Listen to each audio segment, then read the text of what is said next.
자, 오늘은 여러분들께 행복을 전해드리는 시간이죠. 뇌 건강으로 찾는 행복한 삶. 뇌행복문화원 대표, 국가공인 브레인 트레이너 전병식 대표님과 함께 행복한 이야기 오늘도 마련해드리도록 하겠습니다. 추위를 뚫고 자리를 해주신 전병식 대표님 자리에 모셨습니다. 안녕하세요. 안녕하십니까. 반갑습니다. 네. 추위를 잊을 수 있는 따끈따끈하고 행복한 얘기 부탁을 드리겠습니다. 네. 오늘도 뇌행복 체조 어떤 체조 준비하셨나요? 네. 오늘도 뇌건강 체조로 문을 열겠는데요. 의자를 활용한 하체 네. 강화 운동입니다. 익숙한 자세이기도 하는데요. 가장 중요하면서도 평소에 소홀히 하는 자세 오늘 가지고 나왔습니다. 가끔 가다가 균형을 잃으면 시니어분들 조금 위험한 상황이 있을 듯 해서요. 네. 우선 등받이를 양손으로 가볍게 잡고 서서 뒤꿈치를 들어서 10에서 20초간 유지했다가 내리는 동작인데요. 네. 간단하면서도 하체와 종아리 근육을 단단하게 할 수 있는 운동입니다. 이렇게 해서 30회를 반복하신 이후에 한쪽 다리를 직각 정도로 수직으로 올려주신 후에 3 내지 5초, 형편이 되면 10초 하셔도 좋고요. 네네. 5초간 유지하셨다가 내리기를 왼쪽 발, 오른쪽 발 이 서로 교체해가면서 좌우 10회에서 15회 정도 하시면 좋겠는데요. 이 운동의 효과는 아실 것 같아요. 이 뒤꿈치 종아리 부분이 네. 굉장히 단단해지더라고요. 그렇죠. 그래서 이제 TV를 보면서 네. 또 얘기하면서 네. 이렇게 계속 까치발을 들었다 놨다 하니까 굉장히 뿌듯하고요. 건강에도 그렇죠. 저는 좋은 것 같은 생각이 들더라고요. 네. 저녁 먹고 나서 이제 운동을 나갈 수가 없을 때는 지금 말씀하신 대로 다리를 직각으로 들고 내렸다. 네. 쭉 네. 뻗었다 네. 내렸다. 이거를 하면은 일단은 네. 시원합니다. 대퇴부나 또 종아리 근육을 강하게 하는 이제 하지를 탄탄하게 하는 그리고 서서 직각으로 뜨는 행동들이 다리뿐 아니라 코어 근육, 허리 근육까지 강화해 주기 때문에 자세를 교정할 수 있고 혈액순환을 도와주는 운동입니다. 몸이 좀 개운한 것 같은 생각이 그렇죠. 들더라고요. 그래서 직각으로 네. 들었다 좌측으로 또는 오른쪽 다리는 우측으로 이렇게 네. 옆으로 벌렸다가 다시 원위치했다. 앞으로 쭉 뻗었다 내렸다. 그 엉덩이를 밑으로 내려가고 그런 자세를 이제 스쿼트 비슷한 네네 스쿼트보다는 좀 약간 미니 스쿼트. 네네 미니 스쿼트 정식으로 하려니까 네. 굉장히 힘들더라고요. 무릎에 무리가 많이 네네. 갑니다. 그래서 이제 그렇게 저녁 식사를 한 후에 TV를 보면서 지금 말씀하신 저런 행동을 네. 한 30-40분 정도 하면 소화도 되는 것 같고 아까 말씀하신 것 중에 오른쪽 왼쪽으로 돌리신다 그랬잖아요. 네네. 그때 골반을 이용해서 돌리시면 허리에 무리도 안 가고 아주 좋습니다. 네. 왜냐하면 그게 네. 오래 하면 힘들어서 또 못하고 그렇죠. 이제 꾀를 내게 돼요. 그래서 그냥 네. 가볍게 몸 푼다는 생각으로 그렇죠. 하다 보면 좋을 듯 싶습니다. 의자는 단순히 안전을 위한 거라 그거 없이 하시면 더 좋은 거죠. 맞아요. 저희 집에 그 실내용 자전거가 있거든요. 네. 그 자전거 실내용 자전거에 이제 빨래거리로 많이 저희는 이제 저는 그 끝에를 잡고 네. 저 까치발을 네. 들었다 놨다 들었다 네. 놨다 하면 굉장히 편리하게 쓸 수가 있더라고요. 그래서 저는 집에 있는 도구를 활용을 하고 있습니다. 지혜롭게 운동하십니다. 자, 오늘 이 시간 또 함께 하실 주제는 어떤 주제입니까? 오늘은 치유의 걷기라고 주제를 갖고 왔는데요. 조금 얘기 나누시다 보면 아무 곳이나 걸을 때보다 장소에 따른 치유 효과가 또 있구나라는 거에 관심을 두시게 될 겁니다. 지금 숲속길을 걷는 이제 예시 그림이 나왔는데 오늘 치유의 걷기라는 테마를 갖고 오게 된 책의 제목입니다. 이분은 영국의 작가예요. 그리고 저널리스트인데 치유의 걷기라는 거는 이제 몸과 마음을 살리는 것은 걷기에 있다라는 이 주장을 하기 위한 건데 제가 읽어 갈수록 당연하고 옳은 얘기구나. 그리고 이 습관을 들이는 게 그렇게 어렵지만은 않겠구나라는 네, 네, 생각을 했습니다. 그래서 4가지 테마를 소개합니다. 걷기가 왜 치유가 되는지, 그 다음에 걷기는 뇌의 언어라고 했는데요. 이 뇌의 언어라는 것이 무엇인지 이제 네네. 얘기를 해드릴 거고요. 어디를 걷느냐, 그러니까 공간, 장소에 따른 뇌의 효과에 대해서 얘기를 할 겁니다. 그리고 마지막에 치유의 걷기 실천법. 어렵지만은 않다라는 네, 거. 네네. 네. 그런데 이제 어느 정도 루틴 같은 건 필요하다 이런 말씀인 것 같습니다. 알고 걸으면 그러면 하기 싫은 마음도 접게 네, 되고. 네. 예. 단순히 걷기가 치유가 되고 회복력까지 높인다는 것이 네. 뇌과학적인 근거가 있는 거죠. 있죠. 네. 이 얘기 하기 전에 어떤 건물이나 사무실 들어갔을 때 층고가 높은 건물이 있고 낮은 데가 있어요. 그런데 층고가 높은 곳에서 일하는 분들이 창의성이 더 발휘된다는 게 있었고 네, 네. 병원에 아파서 입원했을 때도 병실 창밖으로 자연 경관이 보이느냐 또 보이지 않느냐에 따라 회복 속도가 달라진다는 연구도 있어요. 근데 오늘은 이제 걷기인데 그 중에서도 여러 공간을 걷는데 왜 치유가 되는가? 걷기만 해도 스트레스 호르몬, 코르티솔 분비가 저하되죠. 마음부터 안정을 갖기 때문에 기본적으로 좋은 건데 왜 환경을 바꾸느냐, 네. 왜 이제 뇌를 움직인다라는 말을 쓰느냐.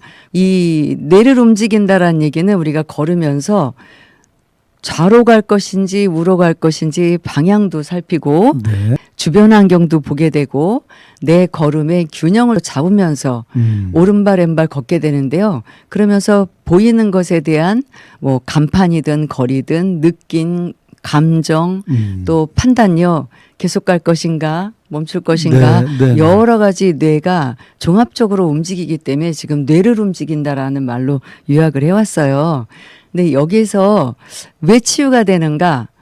바로 신경가소성. 네, 네. 우리가 뇌가소성 얘기는 말씀드리면서 많이 했어요. 그래서 뇌가소성이란 말도 하고 이제 신경가소성이란 말도 하는데 뇌가 경험에 따라 이제 회로를 다시 바꾸는 거죠. 걷기 싫었던 사람도 걷게 만들고 또 새로운 경험을 할수록 그 회로가 탄탄해지고 네, 네. 결국은 걷는 동안 그 반복되는 움직임이나 자극이 뇌 안에 새로운 연결을 만들어서 똑똑한 뇌, 건강한 뇌, 인지력이 좋아지는 뇌를 만든다라는 그 얘기입니다. 네, 그래서 네. 치유가 된다라는 얘기를 하는데요. 사실 기본적으로 우리가 여태까지 해온 말 중에 그 호르몬 분비를 많이 하게 되죠. 예. 운동만으로도 도파민, 세로토닌, 또 BDNF라는 뇌 단백질 이러한 생화학 호르몬들이 우리의 걷기 효과를 높여주는 것들이다. 그 얘기가 지금 첫 장면에 나오는 네, 겁니다. 네, 알겠습니다. 그러니까 그냥 걷기보다는 네. 그 지금 말씀을 이제 종합해 보면 막 음악을 크게 틀고 다니시는 분 계시거든요. 그거보다는 네. 그런 음악을 듣기보다는 눈에 보이는 것을 좌우 상하로 보면서 어떤 판단의 기준을 그렇죠. 세울 수 있고 그렇죠. 듣는 것으로도 내가 이 감각을 되살릴 수 있고 주변을 보면서 느끼면서 바람도 맞으면서 걷는 것이 여러 가지 측면에서 건강에 그렇죠. 플러스가 된다 이런 말씀이신 것 같아요. 예, 뇌 작용 활동을 네, 도우니까. 그러니까 종합적으로 네. 활성화를 시킨다. 네. 알겠습니다. 걷기는 인간 생존의 원초적 신경계 운동 체계다. 네. 그렇죠? 네. 그 말을 네, 풀어서 결국에는 해드린 거예요. 네. 구체적으로 걷는 동안 우리 뇌와 몸에서는 어떤 그런 변화가 네, 일어납니까? 다음 장면 보시면요. 용어가 익숙지 않은 것들이 있어요. 네. 걷기 중에 엔도카나비노이드라는 뭐 물질, 그다음에 젖산염, 뇌율의 생성 영양인자가 BDNF잖아요. 그거 또 그다음에 혈소판 제4인자 이렇게 익숙지 않은 이름들의 생화학 물질들이 나오는데요. 사실은 이러한 물질들이 우리의 감정이나 사고나 신체 기능을 많이 변화시키는 것들이죠. 첫 번째죠. 엔도카나비노이드는 불안을 감소하고 행복감을 증진시키는 네, 그런 물질이에요. 그래서 걸을 때 혈류를 통해서 이제 방출이 되는데 그 밑에 젖산염은 좀 억울한 이름이죠. 사실 무산소 운동일 때 근육의 피로도를 높인다 해서 오해를 많이 받고 있는데 이것이 뇌에 염증을 감소시켜 가지고 치매, 알츠하이머 예방 효과도 있다라는 게 이게 젖산염이에요. 그래서 기존의 인식보다 새로운 것들이 자꾸 이제 등장하게 되는데 스트레스에 대한 회복 탄력성도 좋아지고 그다음에 뇌 질환을 예방할 수 있다라고 했고요. 그다음에 BDNF라는 뇌 유래 성장 영양인자 한마디로 새로운 신경 회로를 만들고 성장시킨다.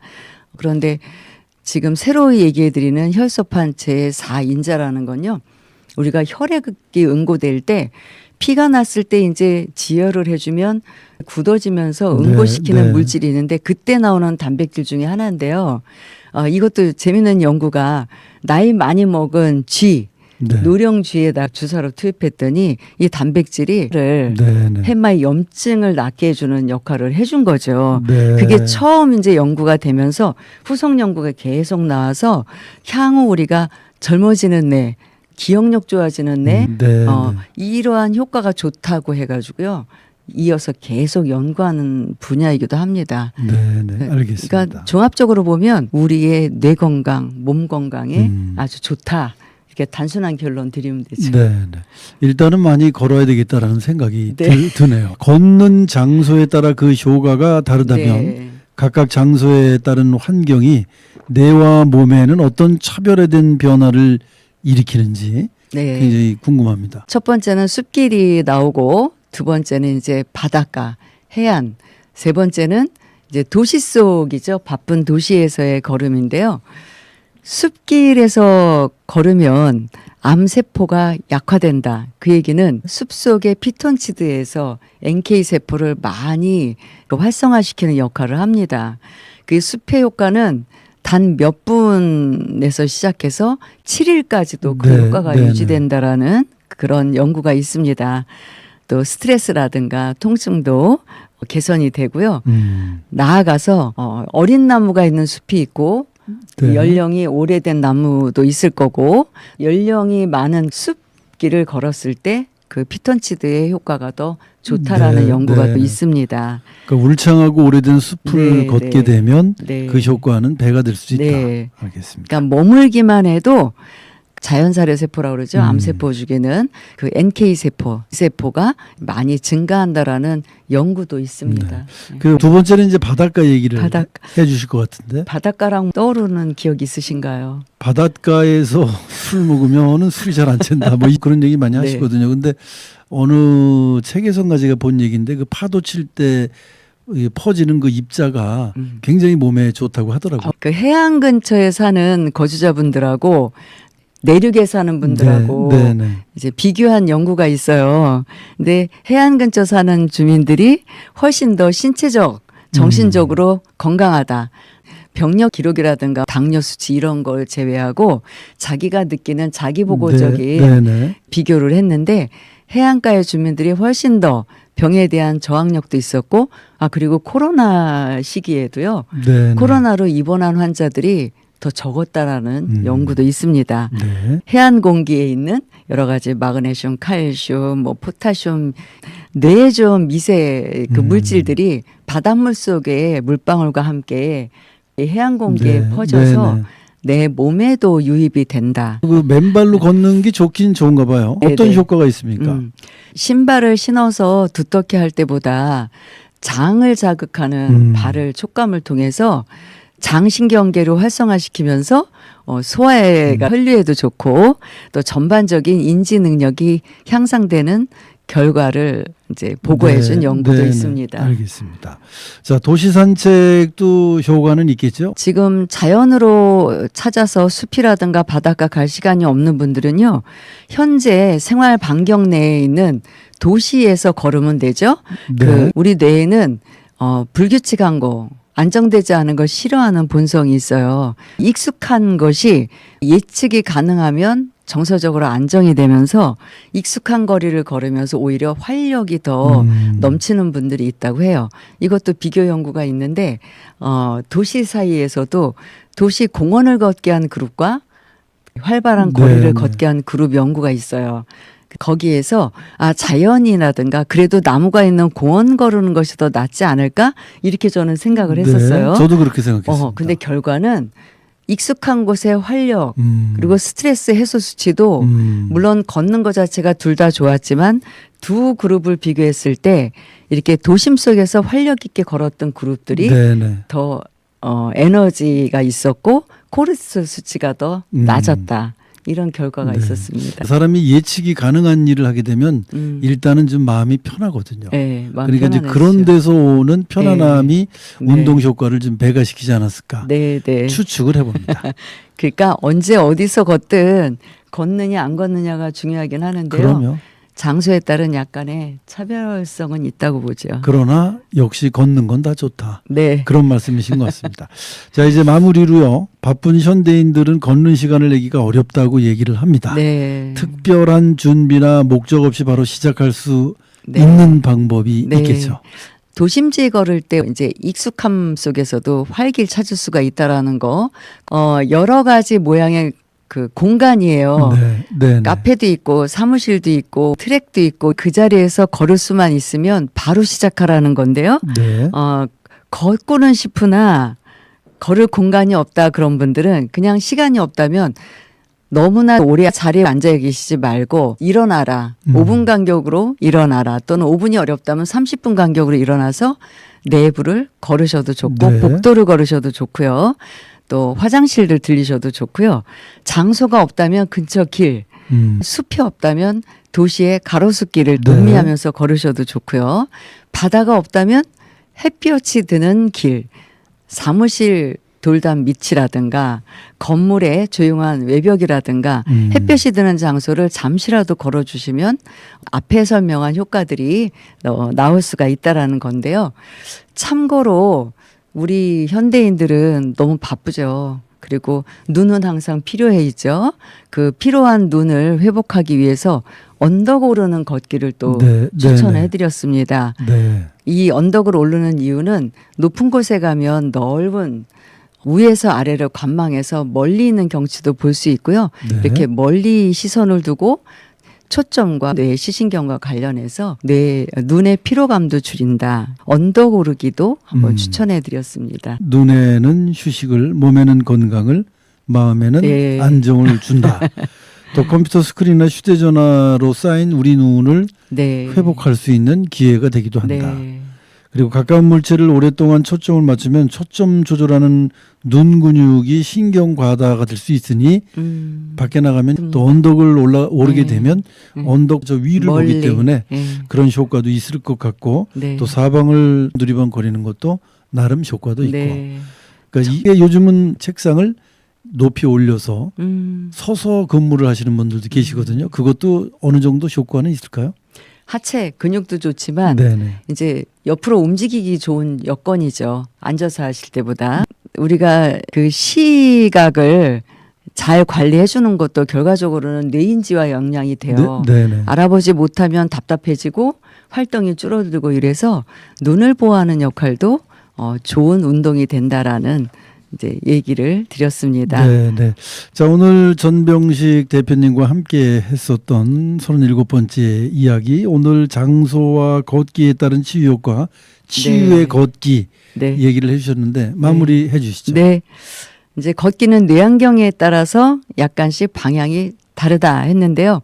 숲은 신경계 휴식으로 우리가 염증이라든가 암질환에 매우 좋은 효과가 있고 바다는 인지 회로를 더 좋게 한다라는 거. 그다음에 도시는 활력 있는 정신력을 복원할 수 있다라는 거. 요 말씀 드리면서 건강한 한 주 되시기 바랍니다. 네. 어느 곳이든 걷는 게 몸에 네. 좋다. 실내에서도 왔다 갔다 하는 게 좋다. 네. 알겠습니다. 자, 오늘도 전병식 대표와 함께 뇌 건강으로 찾는 행복한 삶 좋은 얘기 함께 나누셨습니다. 바쁘신 시간 함께 해주셔서 고맙습니다. 네, 고맙습니다.